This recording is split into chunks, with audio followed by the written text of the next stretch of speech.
feeling that these emotions are a sign of weakness, because most people think so, because it stops you from functioning.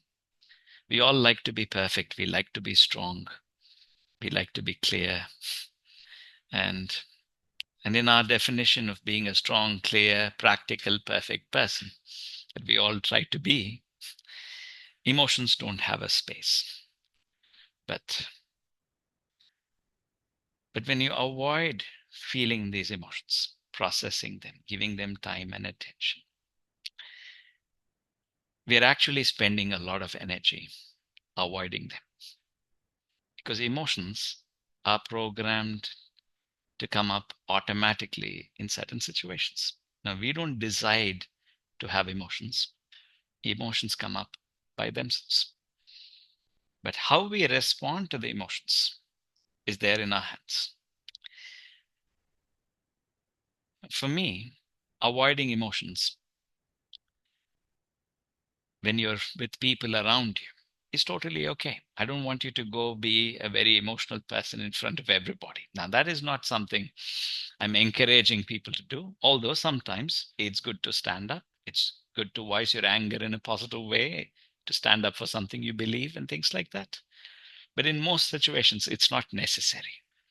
But what I'm interested is in how do you respond to emotions when you're with yourself?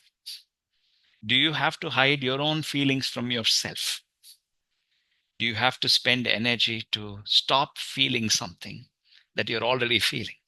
And what do you think will happen when you stop trying to feel something that you're already feeling? Is very simple. You end up feeling more unpleasant.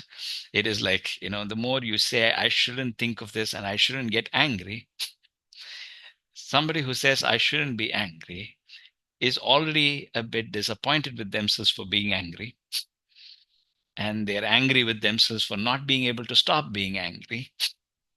And they're constantly adding so much pressure on themselves so that they don't become angry. And all that pressure and carefulness is going to exhaust them very soon, and they're going to end up reacting far more than what they've been reacting. People who think, I should not think of those painful things, I'll just distract myself, find relief. But a relief is not a solution, because something keeps reminding you of the problem anyways. And every time that happens, all these emotions come rushing back. So how do you deal with emotions is very simple. The first thing is to recognize that emotions are a form of energy. It doesn't matter whether they are pleasant or unpleasant. Emotions make us feel alive. That's the difference between a robot and a human being. Otherwise, we are more just a robot can do most of the things we do, especially with AI. I think more and more of all the other things they're going to do. The only thing that's left with us as a living being is being a bit more emotional, and maybe they'll catch up to that one day. We don't know. so so when you feel these emotions, emotions are the sign of energy. For example, when you think of something and there's the emotion of desire, it's the desire that drives you to do something. In the same way, it could also be fear that tells you you're getting late for something, and that drives you to do things. So emotions are a driving, living force. That's what they are. And so when you consciously decide that I'm not going to spend energy fighting an emotion that is bringing me energy, which is like a double loss, I'm going to actually see if I can convert emotions as a form of energy. And if you sit with an emotion and allow yourself to feel it, one of the first things you'll recognize is no emotion lasts more than a minute to 90 seconds. You can't feel an emotion more than that. Biologically, for you to feel an emotion, there has to be a kind of a neurotransmitter that is released into your bloodstream, and you feel that emotion. And when you feel it, it stays in you for a few seconds and it passes, giving you a boost of energy. That's how all emotions work. So all that it requires is a moment of attention. Just like would you do if you have a friend who's in pain, and let us say he or she is talking about, this is the kind of pain I'm going through.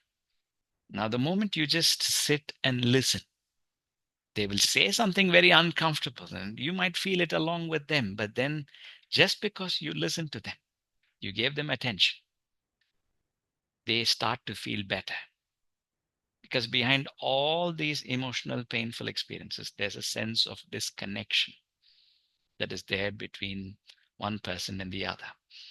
In fact, most people who believe their psychological issue is something that is personal. This is only my problem. Everybody else is fine in the world, but something is wrong with me. Then they suffer even more intensely and they suffer in silence. That's why talking to a person, reaching out is a good idea.